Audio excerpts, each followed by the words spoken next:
So friends, welcome back in my YouTube channel. Today I am going to discuss the practice paper of CBSE and इस paper में हम discuss करेंगे सबसे पहले section A को। ये जो पेपर मैंने सेलेक्ट किया है, ये पेपर आपके लिए बहुत इंपॉर्टेंट होने वाला है। आज हम इस पेपर के सेक्शन ए को सिलेक्ट करेंगे और इसको सॉल्व करने की कोशिश करेंगे। मैं आपके लिए इसी तरह से मिनिमम 10 से 15 क्वेश्चन पेपर का डिस्कशन लेके आऊंगा, जिसमें हम डिटेल सॉल्यूशन डिस्कस करेंगे और जो आपको पेपर में अच्छा स्कोर करने के लिए हेल्प करेंगे। अब तक आपने सब कुछ पढ़ लिया होगा। अब आपको ओनली प्रैक्टिस की जरूरत है और वो प्रैक्टिस आप इस यूट्यूब चैनल के मीडियम से कर सकते हैं। मैं आपके साथ कम से कम 10 क्वेश्चन पेपर को डिस्कस करने वाला हूँ। तो ये जो क्वेश्चन पेपर है बहुत ही इंपॉर्टेंट है।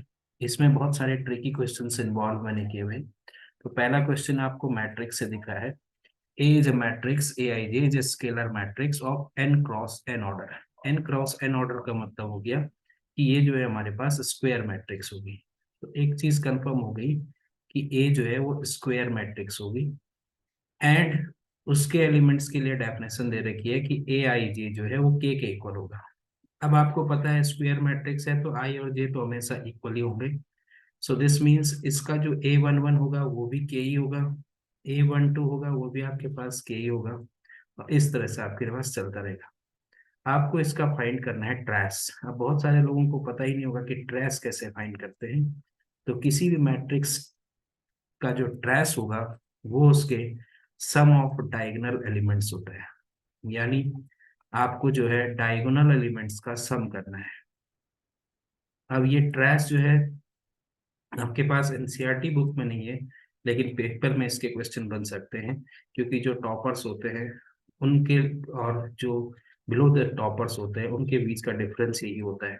ऐसे ही क्वेश्चंस जो है 100 में से 100 मार्क्स दिलाने में जो है थोड़ा सा दिक्कत खड़ी करते हैं, क्योंकि कुछ चीजें ऐसी होती है जो आपको पता होनी चाहिए।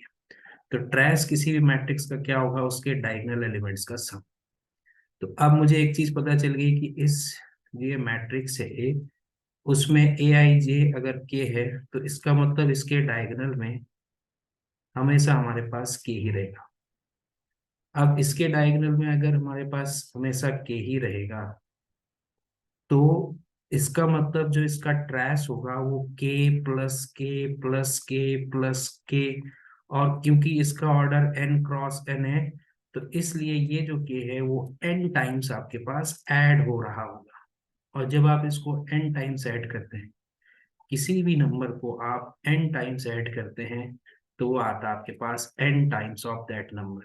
तो इस तरह से हमारा आंसर इस टाइम हो जाएगा एन के, यानी ऑप्शन नंबर सी।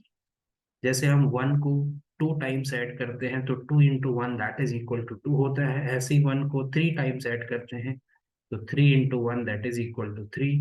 इसी तरह से आप वन को जब एन टाइम्स ऐड करते हैं तो एन टाइम्स ऑफ वन, ऐसे ही हमारे पास के को जब हमने एन टाइम्स ऐड किया तो एन टाइम्स ऑफ के हो गया। तो इस तरह से इसका ऑप्शन नंबर सी करेक्ट हो जाएगा। नेक्स्ट है हमारे पास सेकंड क्वेश्चन। अब ये भी बहुत इंपॉर्टेंट क्वेश्चन है। F Z is equal to determinant दिया हुआ है, आपको फाइंड करना है एफ ऑफ फाइव की वैल्यू। तो आप यहाँ पे डायरेक्ट फाइव पहले मत रख लीजिएगा, पहले आप एफ ऑफ जेड की वैल्यू फाइंड कीजिए जो है determinant of this 5 3 8 2 z 1 1 2 and z। So first we try to find out the value of this determinant. So the value of this determinant is 5 is okay. Z into z, z square minus 2 into 1 2। आपको determinant find करना आता हो, मैं first row के along find कर रहा हूँ। Next बीच का एलिमेंट है 3, वो आएगा नेगेटिव में। उसके बाद मेरे पास हो जाएगा 2 इंटू जेड, तो वो बनेगा 2z। और फिर यहाँ से 1 इंटू 1, वो भी नेगेटिव का तो -1। और फिर हम लिखेंगे प्लस का 8। और यहाँ मेरे पास आ जाएगा फर्स्ट और थर्ड कॉलम को कवर करूंगा तो 2 2 4 और z इंटू 1z। अब इसको हम सिंप्लीफाई कर लेंगे तो आपका ये एफ ऑफ जेड आ चुका है, ये वाली टर्म। अब हम डायरेक्ट क्या करते हैं, अगर हमें एफ ऑफ फाइव फाइंड करना है तो मैं डायरेक्ट इसी में एफ ऑफ फाइव का फाइंड करने के लिए जेड की जगह 5 पुट कर लेता हूँ। इससे क्या होगा, थोड़ा सा टाइम बचेगा और आपको पता है कि आपको 3 घंटे में जो पेपर सॉल्व करना है उसके लिए टाइम जितना हो सके आपको बचाना है। तो यहाँ से 5 एज इट इज, जेड की जगह आपने 5 रखा, तो 5 स्क्वायर आपको 25 दे देगा, -2, फिर -3, 2 इंटू जेड करेंगे हम तो ये हमें दे देगा 10, फिर -1 एज इट इज, +8, 4, माइनस, और जेड की जगह हमने रखना है 5। तो इसको कैलकुलेट करेंगे तो ये होगा 5 × 23, -3 × 9, +8 × -1। यहाँ सिंबल का ध्यान रखिएगा, पेपर में गलती सिंबल में ही होती है। इसके बाद इसको मल्टीप्लाई करोगे तो 23, 5 जा आपको पता ही है 115, फिर -9 3 जा 27, एंड ये आपके पास -8। अब इसको आप कैलकुलेट करोगे तो ये आपको देगा 115 -27 एंड 8, तो ये आपको दे देगा 35, और इन दोनों का डिफरेंस आपके पास हो जाएगा 80। तो इसलिए यहाँ से ऑप्शन नंबर बी हो जाएगा आपका correct. Next question, A is a matrix cos theta minus sin theta cos theta, you need to find A inverse. अब देखिए, आपको मैंने अपने चैनल पे एक 2x2 की जो मैट्रिक्स होती है उसके इनवर्स निकालने का शॉर्टकट तरीका बता रखा है। उसके लिए मैं आपको लिंक जो है इसके डिस्क्रिप्शन बॉक्स में दे दूंगा, वहां से आप जाके चेक कर सकते हैं।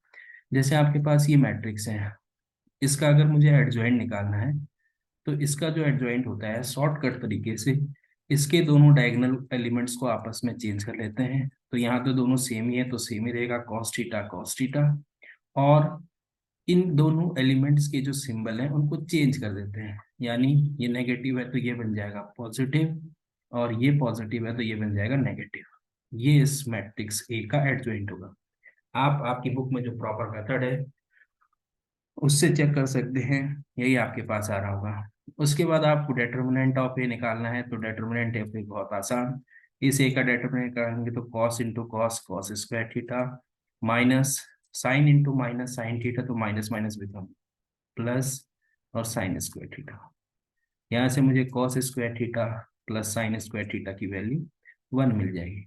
अब हमें पता है ए का जो इनवर्स होता है वो adjoint of A upon determinant of A होता है।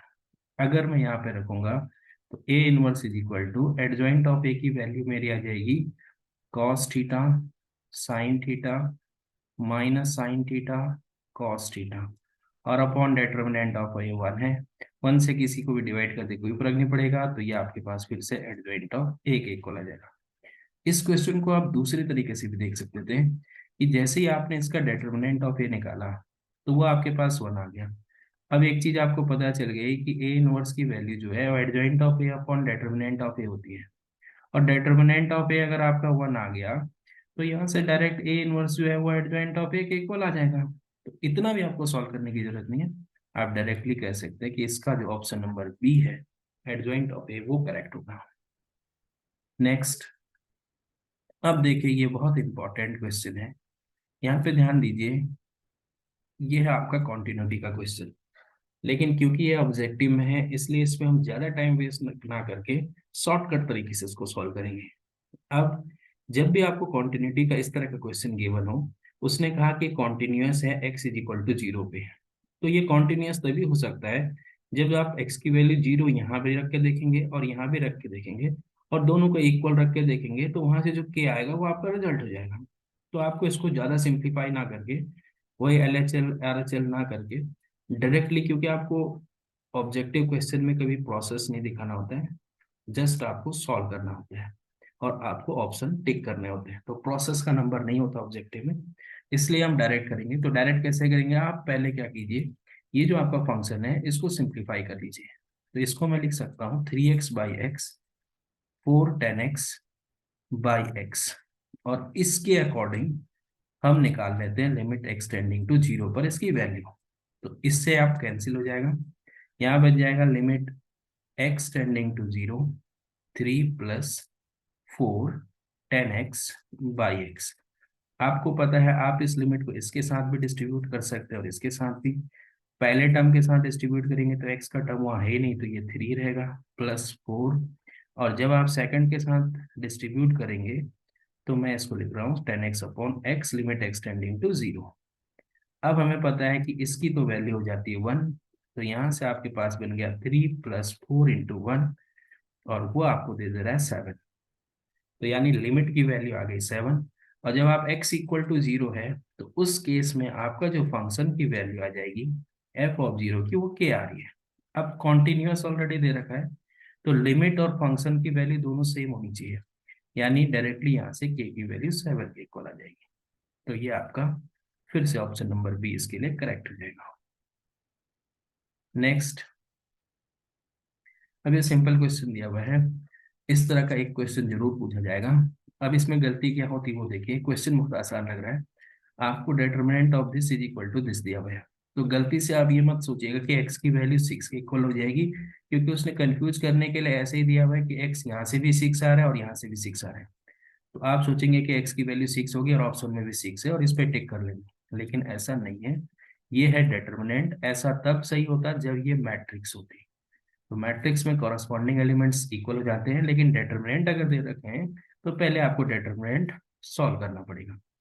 तो इसीलिए मैं कह रहा हूँ कि ये सैम्पल पेपर आपके लिए रामबाण हो सकता है, क्योंकि इसमें मैंने इंपॉर्टेंट और अच्छे क्वेश्चंस का इंक्लूजन किया है।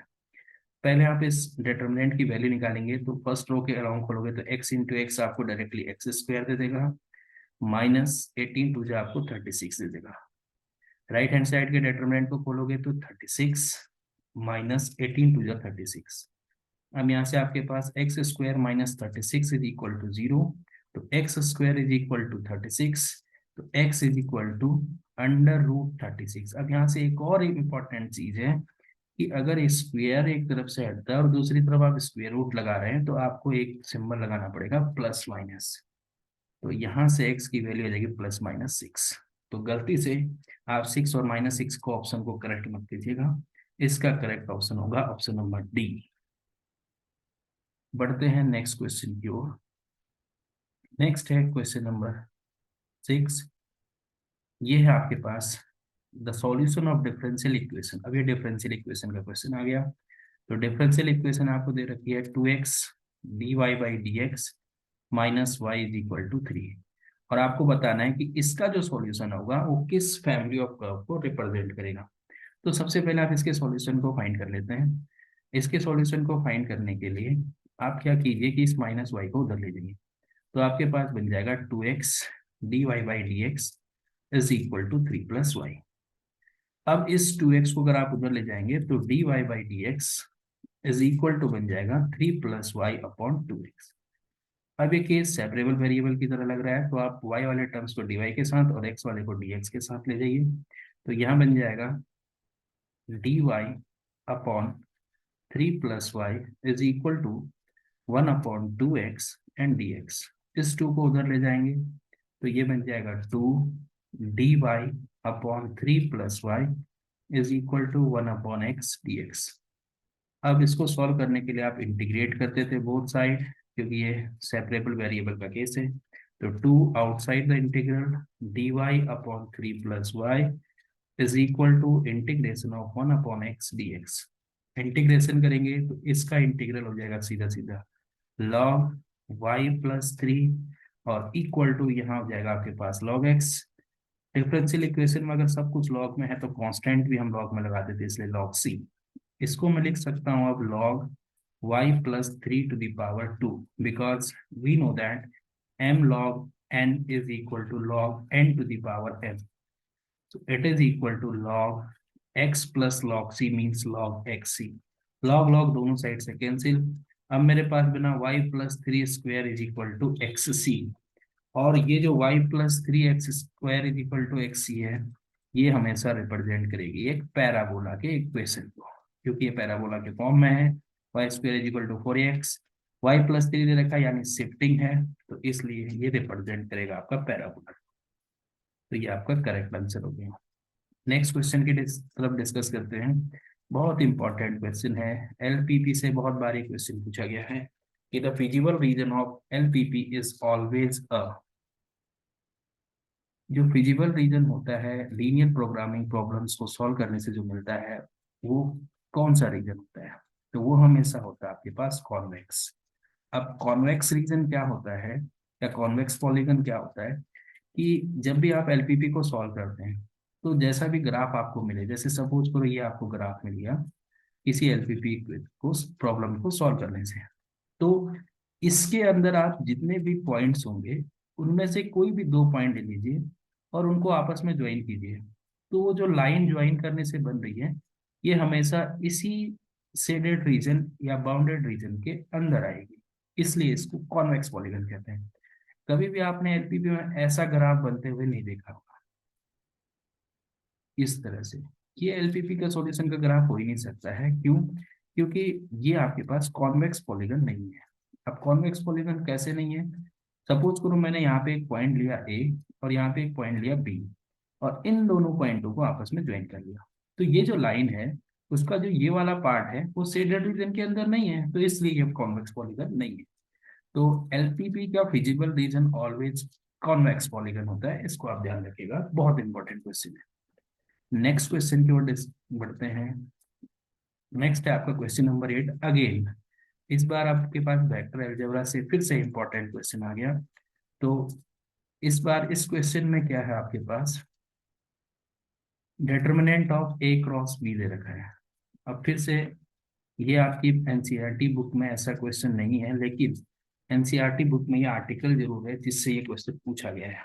और अगेन ये भी क्वेश्चन बहुत इंपॉर्टेंट हो सकता है।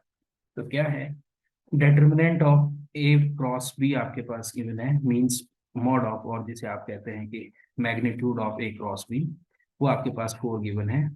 Magnitude of A dot B, dot product का मैग्नीट्यूड भी आपके पास 2 है।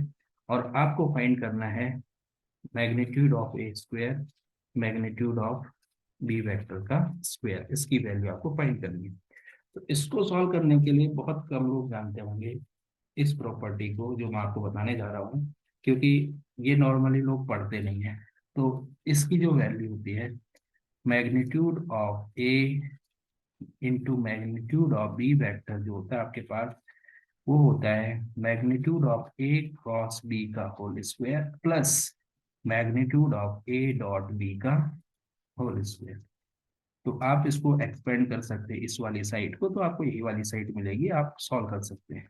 तो अगेन जो जो वैल्यू आपको पता है, देखिए अगर आपको ये प्रॉपर्टी पता है तो क्वेश्चन आसान है, लेकिन आधे से ज्यादा लोगों को ये प्रॉपर्टी पता नहीं है जो केवल एनसीईआरटी बुक को फॉलो करते हैं, ये आप ध्यान रखिएगा। और इसको आप चैलेंज नहीं कर सकते कि क्वेश्चन आउट ऑफ सिलेबस है, क्योंकि ये आपके सिलेबस के अंदर का क्वेश्चन है।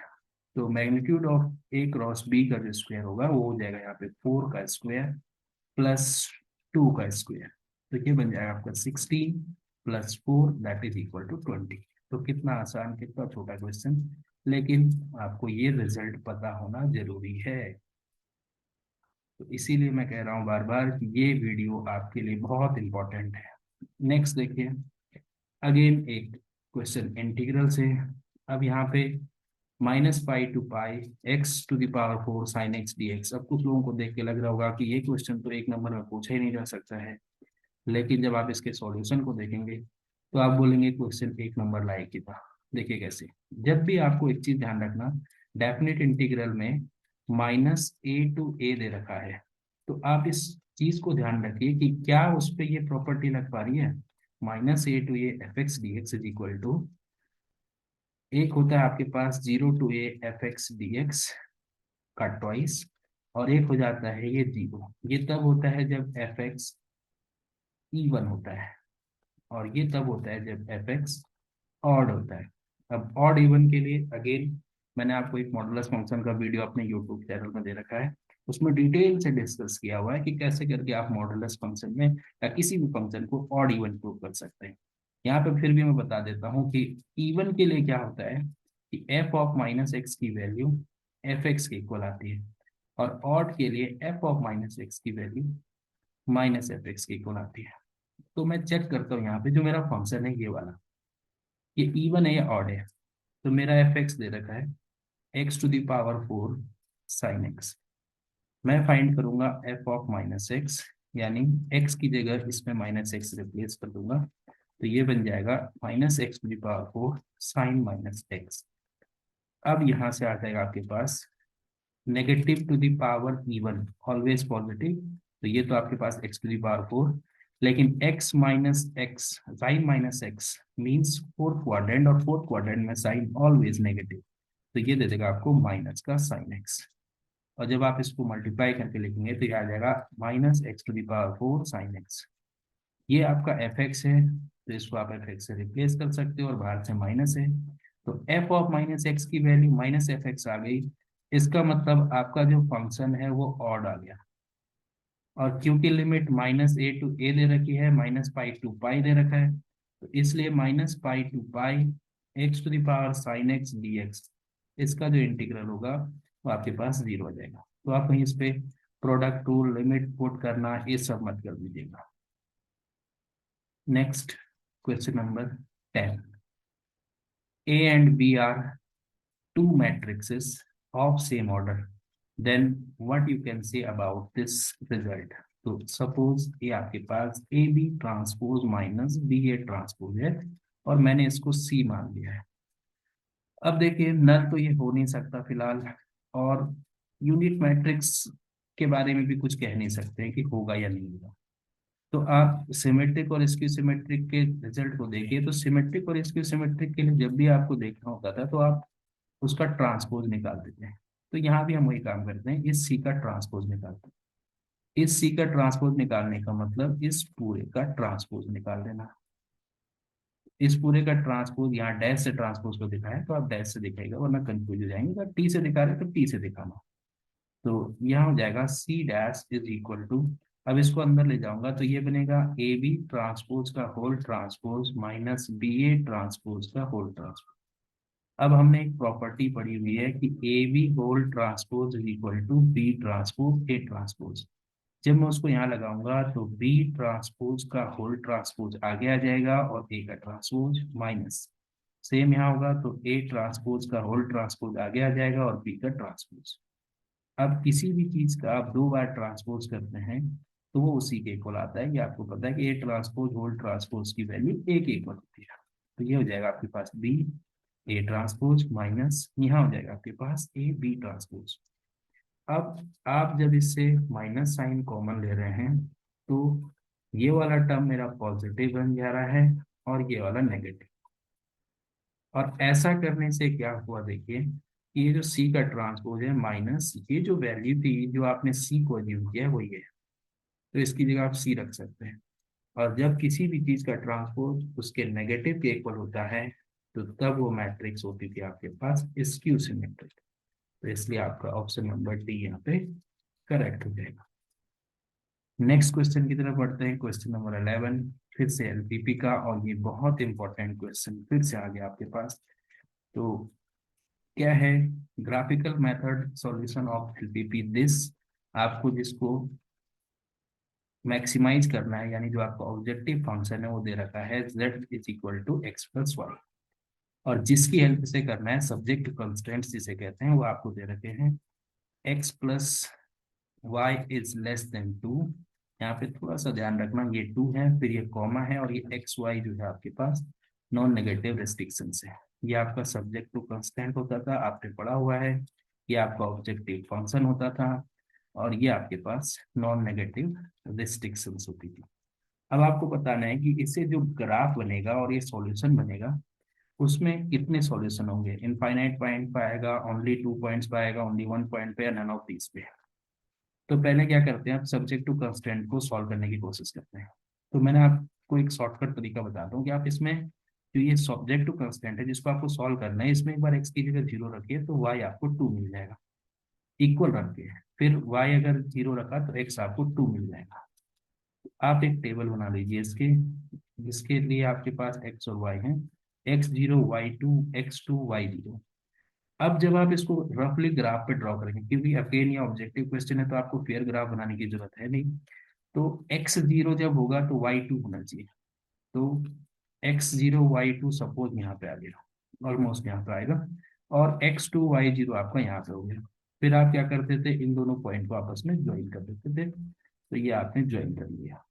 अब जैसे ही आपने ये ज्वाइन किया तो आपको ये पता लगाना पड़ेगा कि कौन सा पोर्शन शेड होगा। तो यहाँ पे जो पोर्शन शेड होगा उसके लिए आप क्या करते थे, जो इनइक्वालिटी दे रखी है आपको, इसमें ओरिजिन को पुट करके देखें कि ओरिजिन को सेटिस्फाई कर रहा है कि नहीं।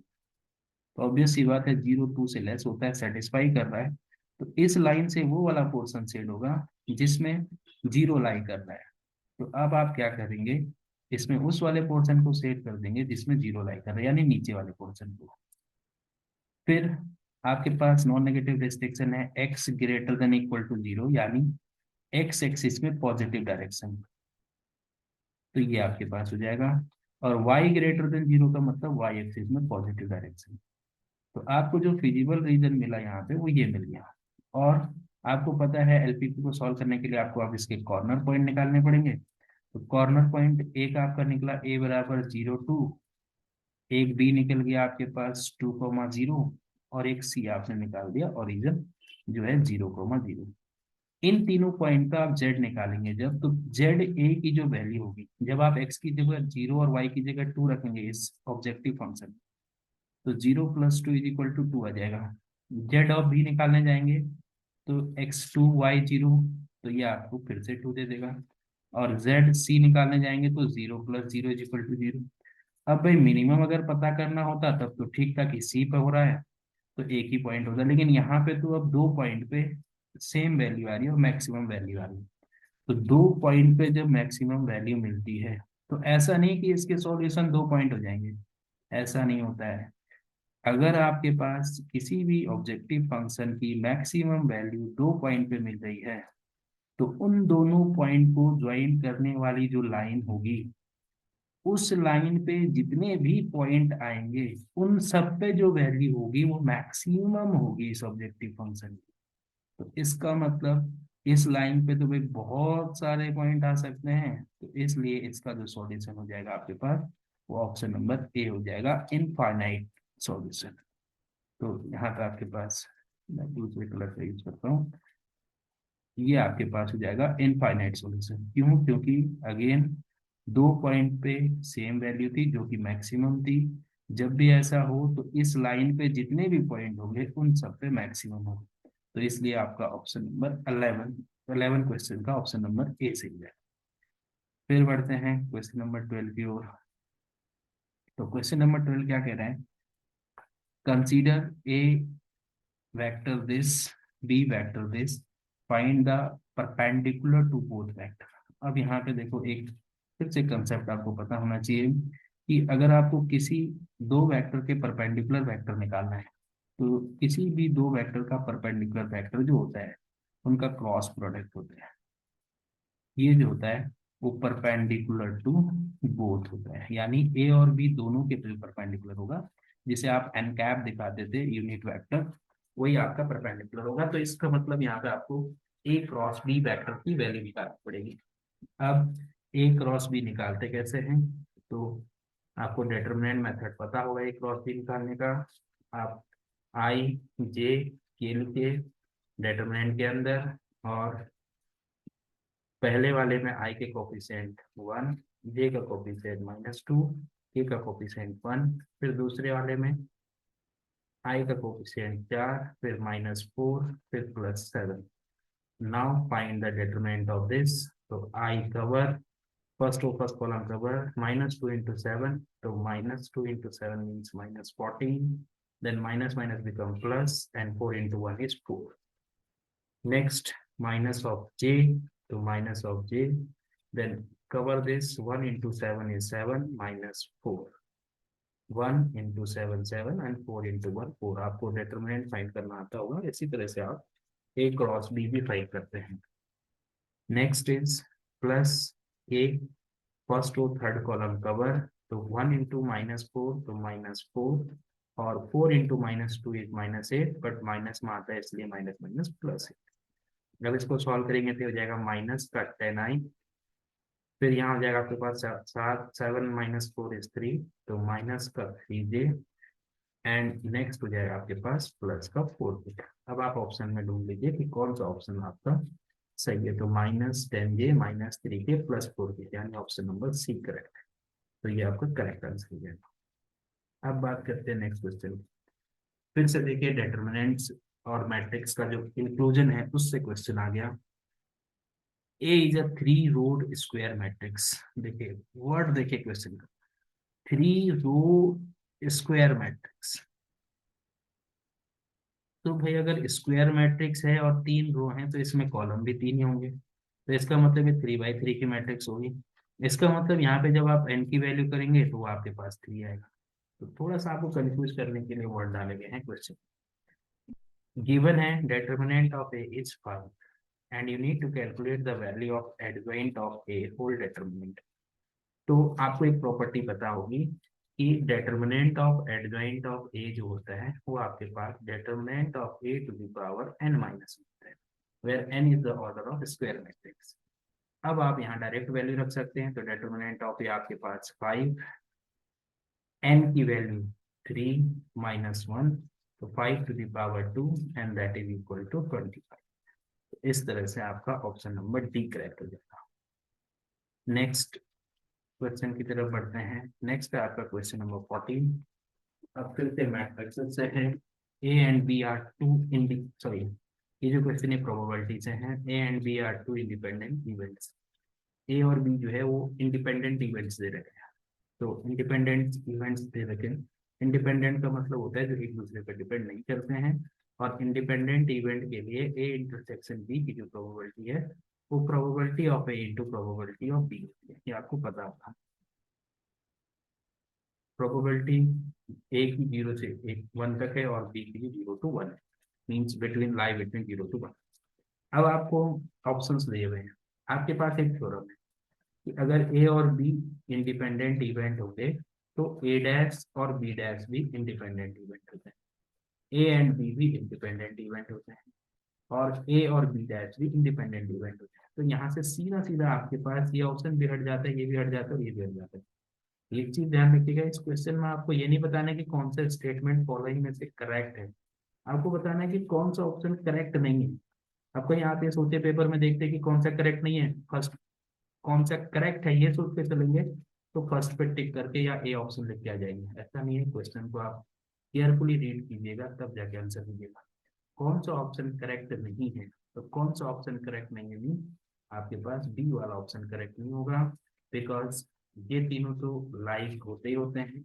और वैसे भी अगर आप ए और बी इंडिपेंडेंट इवेंट होते हैं तो वो कभी भी म्यूचुअली एक्सक्लूसिव नहीं हो सकते, क्योंकि एक की अकरेंस दूसरे पर डिपेंड नहीं करेगी। नेक्स्ट है, फिर से आपके पास डिफरेंशियल इक्वेशन का क्वेश्चन आ गया। D Y by D X plus Y by X is equal to sine, और आपको बताना है कि इसका सॉल्यूशन क्या होगा। तो ये आपके पास इस फॉर्म का क्वेश्चन है। देखिए D Y by D X plus P Y is equal to Q, where P and Q are constant और फंक्शन ऑफ एक्स। तो इस केस में क्या होता है, जो सबसे पहले वैल्यू निकालनी होती है वो आई एफ निकालनी होती है, इंटीग्रेटिंग फैक्टर, और वो होता है आपका e to the power integration of P d x. E integration of P, P का मान हो जाएगा 1/x एंड डी एक्स। तो यहाँ से आपके पास आ जाएगा e to the power log x, और e to the power log x आपको पता है एक्स हो जाता है। अब सॉल्यूशन क्या होगा इसका, y into I F is equal to integration of q into I F and d x. तो अगर आप वैल्यू यहाँ रिप्लेस करेंगे तो y into x is equal to integration of x into sine x and d x. अब यहाँ पे आप इसका इंटीग्रेशन के लिए प्रोडक्ट टू लगा सकते हैं। तो जब इसका इंटीग्रेशन आप करेंगे तो यहाँ मिलेगा Y X is equal to, again ILATE के अकॉर्डिंग जो है आप अज्यूम करेंगे कि आपका फर्स्ट फंक्शन जो है वो एक्स होगा और सेकंड फंक्शन साइन एक्स होगा। तो first function as it is integration of second, then minus D by D X of first integration of second and whole integration. तो x integration of sine X करेंगे तो minus का cos X हो जाएगा, minus D by D X of X करेंगे तो 1, फिर integration of sine X करेंगे तो माइनस कॉस एक्स होगा, लेकिन माइनस पहले से तो प्लस का कॉस एक्स हो जाएगा एंड डी एक्स। तो यहाँ से आपके पास माइनस एक्स कॉस एक्स तो एज इट इज, और कॉस एक्स का इंटीग्रेशन आपको पता है साइन एक्स और प्लस सी। अब आपके पास बना Y X is equal to minus X cos X plus sine X और प्लस सी। आप क्या करेंगे, इस टर्म को इधर ले आओ, तो y x plus x cos x is equal to sine x plus C इन दोनों में x कॉमन है तो अंदर बचेगा y plus cos x is equal to sine x plus C. और ऐसा शायद आपके पास x y plus cos x sine x plus C यहाँ पे दिख रहा है, यानी आपका ऑप्शन नंबर बी करेक्ट हो जाएगा। बढ़ते हैं नेक्स्ट क्वेश्चन की तरफ। नेक्स्ट है आपके पास, अब ये वेक्टर से आगे आपके पास adjacent side of sides A B and A C of triangle A B C. एक एडजेसेंट साइड है ए बी और उसकी वैल्यू आपको दे रखी है -2i plus 3j plus 2k, and उसके बाद आपके पास ए सी दे रखा है, ये आपके पास है -4i plus 5j plus 2k, and आपको पूछ रहा है इस ट्राइंगल का एरिया। तो एरिया ऑफ ट्राइंगल जो होता है वो आपके पास determinant of adjacent sides, adjacent side का डिटर्मिनेंट और उसका आप क्या कर देते हैं हाफ।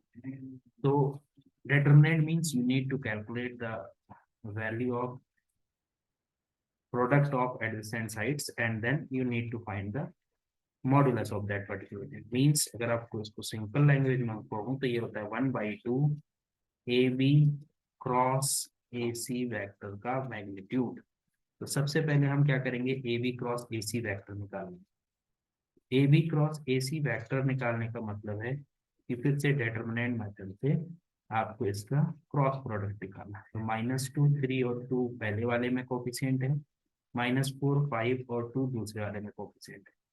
जब आप इसको सिंप्लीफाई करेंगे तो अगेन 3 2 जा 6, तो 6 -5 2 जा 10 आई कैप, फिर हो जाएगा आपके पास -j, तो यहाँ पे हो जाएगा फर्स्ट रो सेकंड कॉलम को कवर करोगे तो -2 इंटू 2 -4, और ये होगा -8 लेकिन प्लस का बन जाएगा 8 क्योंकि ये वाला नेगेटिव में ऑलवेज होता है। फिर आपके पास आ जाएगा प्लस का k और यहाँ से हो जाएगा माइनस का 10 और माइनस के माइनस माइनस प्लस के 10। अब जब आप इसको सिंप्लीफाई करने जाओगे तो यहाँ से जो आपका वेक्टर बन रहा है वो बन रहा है -4i -4j, और इन दोनों को सॉल्व करेंगे तो प्लस का 2k। तो यहाँ से आपने ये सॉल्व करके निकाला। अब इसका भी डिटर्मिनेंट निकालना है। तो यहाँ देखिए जब आप इसका डिटर्मिनेंट निकालेंगे यानी इसका मॉडुलस निकालेंगे तो 1/2 मॉडुलस में क्या होता है आपके पास, मैग्नीट्यूड निकालने के लिए एक्स का स्क्वायर प्लस वाई का स्क्वायर प्लस जेड का स्क्वायर। तो ये हो जाएगा आपके पास 1/2 √16 प्लस 16 प्लस 4। तो ये आ जाएगा आपके पास 1/2 16 16 32 और 4 36, और √36 आपको पता है कि आपके पास 6 दे देगा, और 6 को आप काटोगे 2 से तो ये आपके पास 3 स्क्वायर इंच है, यानी इसका ऑप्शन नंबर 1 करेक्ट हो जाएगा। नेक्स्ट की बात करते हैं, फिर से डिफरेंशिएशन का क्वेश्चन आ गया, important question. x to the power y is equal to y to the power x। आपको इसको इंटीग्रेट करके dy बाई dx की वैल्यू निकालनी। तो आपको पता है जब भी पावर में या एक्सपोनेंशियल पावर में जो है आपके पास फंक्शन होता है तो आप लॉग लेते हैं दोनों साइड।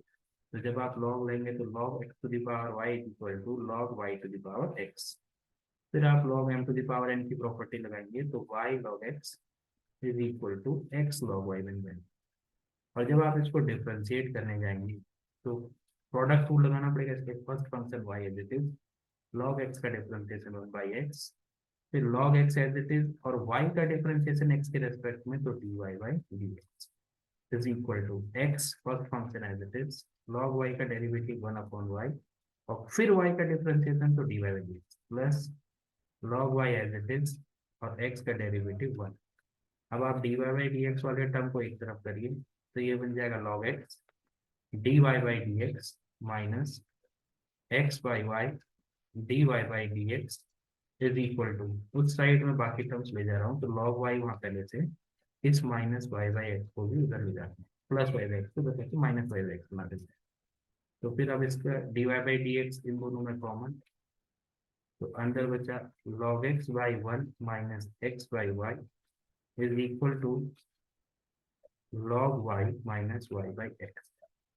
अब यहाँ से आप सॉल्व करेंगे तो dy बाई dx ये बन जाएगा y log x minus x upon y और यहाँ अगर आप एलसीएम लेंगे तो ये बन जाएगा X log Y minus Y upon X. अब आपको ये इधर ले जाना है और ये इधर ले जाना है, तो आप डायरेक्ट ऑप्शन में देख लीजिए कि कौन सा ऐसा ऑप्शन है जो इसको फुलफिल कर रहा है, यानी इसके साथ y होना चाहिए, तो y X log Y minus ये वाला ऑप्शन आपके पास इसको फुलफिल कर रहा है, तो इसलिए इसका ऑप्शन नंबर सी करेक्ट हो जाएगा। अब बढ़ते हैं क्वेश्चन नंबर 18 की तरफ। तो ये है आपका क्वेश्चन नंबर 18। क्या दिया हुआ है आपके पास, Cartesian equation of a line. एक लाइन की कार्टेशियन इक्वेशन दे रखी है आपको, x minus two upon two is equal to y plus one upon three is equal to z minus three upon minus two, and you need to find the vector equation. आपको बताना है कि vector equation क्या है। तो vector equation जो होती है वो आपके पास आर वेक्टर बराबर a vector plus lambda times of B vector होता है। और इन दोनों को जब आप कंपेयर करते हैं तो जो ये पॉइंट है इनसे बनने वाली इक्वेशन वो वेक्टर जो है वो आपका ए वेक्टर होता है, और जो ये डी आर्स है इनसे बनने वाला आपके पास बी है। अगर आपको वेक्टर्स को डिटेल से समझना है तो मैं आपको डिस्क्रिप्शन बॉक्स में लिंक दूंगा, उसमें वेक्टर्स का वन शॉट है, उसको आप पढ़ सकते हैं। तो अब पहले काम हमें करना पड़ेगा कि इसको स्टैंडर्ड फॉर्म में लिखना पड़ेगा। पहला टर्म तो स्टैंडर्ड फॉर्म में ही है, x minus x one by a होता है, वो स्टैंडर्ड फॉर्म में है। लेकिन यहाँ पे y माइनस वाई वन ना होकर y प्लस वन, इसको अगर y माइनस वाई वन में बदलना है तो इसको हमें इस तरह से तोड़ना पड़ेगा, क्योंकि इस प्लस को हमें माइनस बनाना था इसलिए माइनस बाहर लिखा। अब अगर माइनस बाहर लिखा तो अपनी मर्जी से नहीं लिख सकता हूँ, इसलिए इस प्लस वन को मैंने माइनस रखा। Ultimately answer y plus one ही है, is equal to z minus three upon minus two. तो अब मेरा जो आर वेक्टर बनेगा वो ए वेक्टर जो बनेगा ये एक्स वन वाई वन और जेड वन से बनेगा। तो टू आई माइनस जे प्लस थ्री के, ध्यान रखिएगा स्टैंडर्ड फॉर्म में X minus x one Y minus Y one और जेड माइनस जेड वन होता है। तो जब आप कंपेयर करोगे इसको तो एक्स वन की जगह टू, वाई वन की जगह माइनस वन और जेड वन की जगह थ्री है। ये आपका हो गया plus lambda times of B, और बी जो है वो डी आर से बनता है, तो यहाँ पे डी आर से डायरेक्ट टू बनेगा, two i plus three j minus two. तो ऐसा आपको दिख रहा है, two I minus J plus three k plus lambda times of two i plus three j minus C option. ध्यान रखना, गलती से ये मत कर देना। अगर आपने डायरेक्ट किया तो देखिए यहाँ पे कौन सा ऑप्शन मैच कर रहा होगा आपका, टू, फिर आपके पास वन, फिर आपके पास थ्री। तो ऐसी गलती मत करना, आपको पहले इसको स्टैंडर्ड फॉर्म में चेंज करना पड़ेगा, मतलब जाके आप सॉल्व कर पाएंगे।